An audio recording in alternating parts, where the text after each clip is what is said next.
Some important things before you start grafting. What I do, I make a jig out of basically an old vice grip, and I just clamp it to a tabletop and I open it up so that it securely seats the 3-inch pot. That way when I'm working, nothing moves, especially because when I start wrapping the rubber band, I want that base to stay nice and firm, because there's nothing worse than trying to keep that pot from moving while you do your wrapping. Also, have a towel handy. Give the stalk a good wipe. Make sure your tools are always nice and clean before you begin. Good hygiene, I guess, is what we'll say before we start grafting. Although there's a lot of moss in these pots, I don't touch it at all because I don't want to upset the roots, and the moss, of course, is an excellent means of retaining moisture in the root system as well. Now, you saw the first couple of pictures. What I did early this morning, I cut all the sign wood, in other words the specimen trees that we're going to graft. I cut the limbs and I placed them on wet newspaper, rolled them all up and put them into a cooler. Then what I do, as you can see, I just snip the leaves off the limbs. So we're going to start with the red dragon. Now this is a weeping variety, of course, once it starts growing.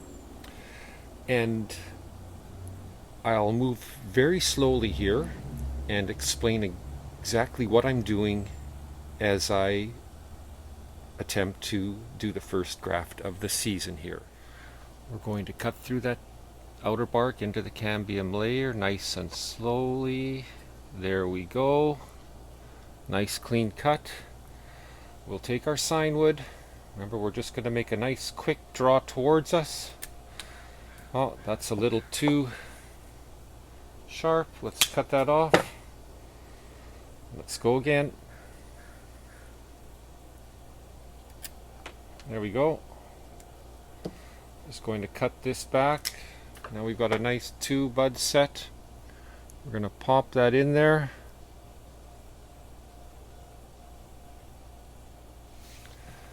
We'll take our rubber band.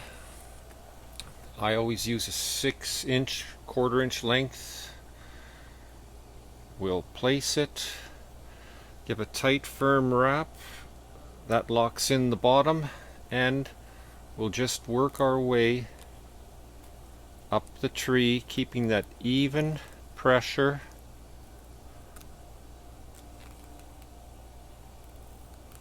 As we go up, notice, oops, that, there we go. Let's keep it all in place. I normally do wrap quite a bit quicker, but I'm just going slow motion here. There we go. Now once we get to the top, we're all good. Now I made sure I lined up the one side of the cambium layer. Even though this is a pretty good match based on the cut, I should have both sides matched up pretty good.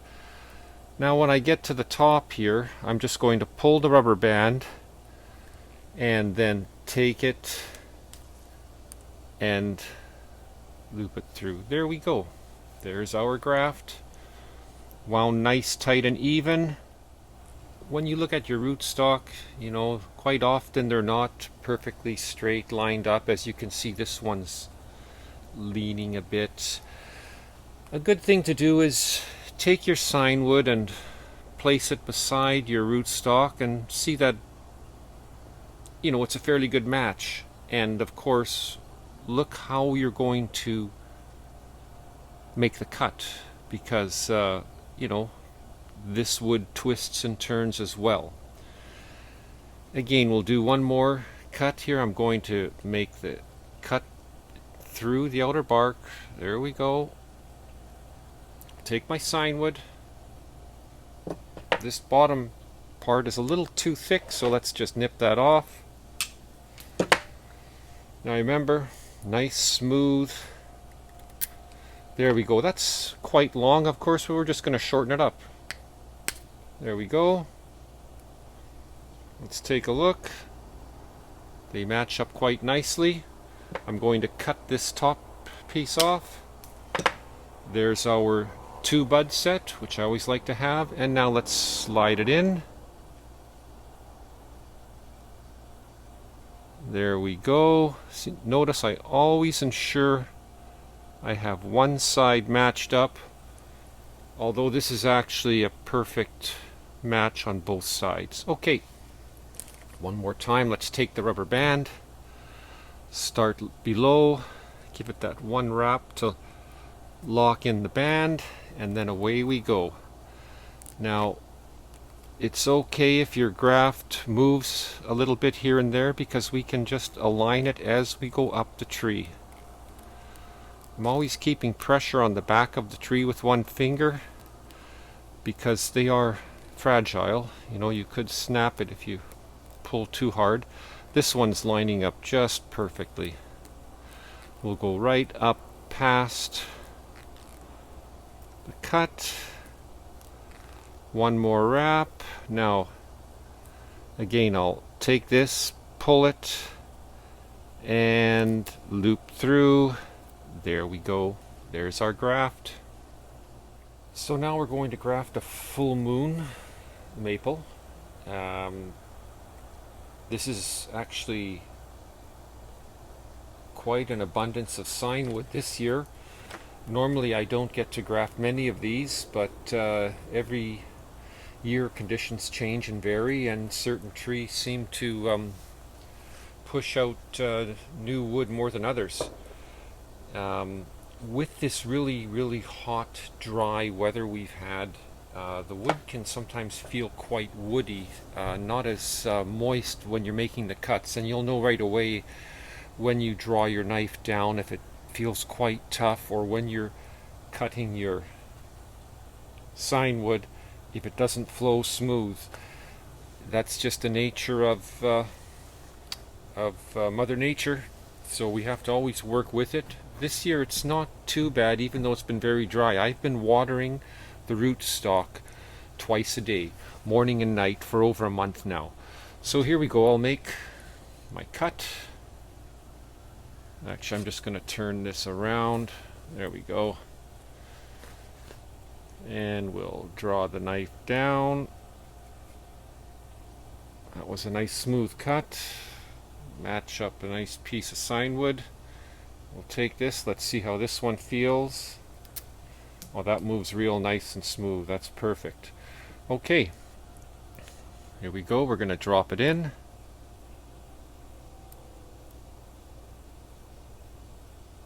There we go. Looks like a perfect match on both sides again. So once again, elastic, nice tight wrap to lock in the bottom. Even pressure all the way. These rubber bands I used are specifically made for grafting.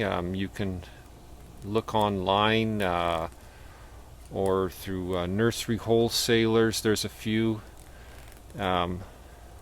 They aren't expensive at all. I ordered a box this spring of, I believe there's 3,000 in a box. So it's definitely years of material for me. Again, we'll just catch that end, and presto, there we are. There's our full moon graft. Okay, we're all done grafting here. Now, as you can see, I've got 50 grafts here. I've got everything labeled. So, for example, I've got 5 atrilinear, 5 pixie, I've got 10 Sirius, 5 Azakizuki, 10 red dragons, 10 full moons, and 5 Kasagiyamas. So what we need to do now on an ongoing basis is to mist these grafts. And when we mist them, we've got to do it 10 or 15 times a day. They've got to stay moist all the time. So there's a lot of aftercare to do once you graft. Now, we water the base every morning thoroughly. These 2 trays will be sitting in a little mini shade house that I built, and plus it'll be sitting in the shade full time, aside from being in the shade house, just to have a slightly cooler temperature, as we've got quite warm weather here over the next few weeks. And you don't want these grafts to dry out, so misting is critical now. You could put some Remy cloth over top of the entire 2 trays if you don't have a shade house. Even a light cotton sheet, just something that will help retain the moisture. So the next step, of course, now is to see if the grafts will take, and what will happen. There'll be 2 things. Either we'll see the bud set swell with foliage coming out, or we'll just see the bud sets swell nicely, and that's what I always prefer, because if the leaves do come out, they can be a little bit vulnerable in the fall if we get extremely cool weather, and it could potentially damage or kill the young graft.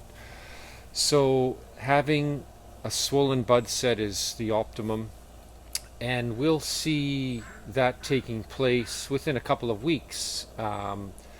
If the graft doesn't take, you'll notice right away it'll just start looking basically limp and turning black. But the nice thing is, because I've grafted all of these fairly high, I have the option of the following year just to regraft lower on the stem, so the rootstock is at least salvageable. Also, you'll notice the rootstock as it keeps growing up, well, of course, that is what feeds the young graft. We won't be cutting the rootstock until next spring, after they're all repotted into 1-gallon pots. Then it's time to cut the rootstock and allow the young graft to flourish and become a cute little tree. So that's it for today. Hopefully this was helpful, and if you are attempting to do some grafting, remember, clean tools and sharp tools. Take your time.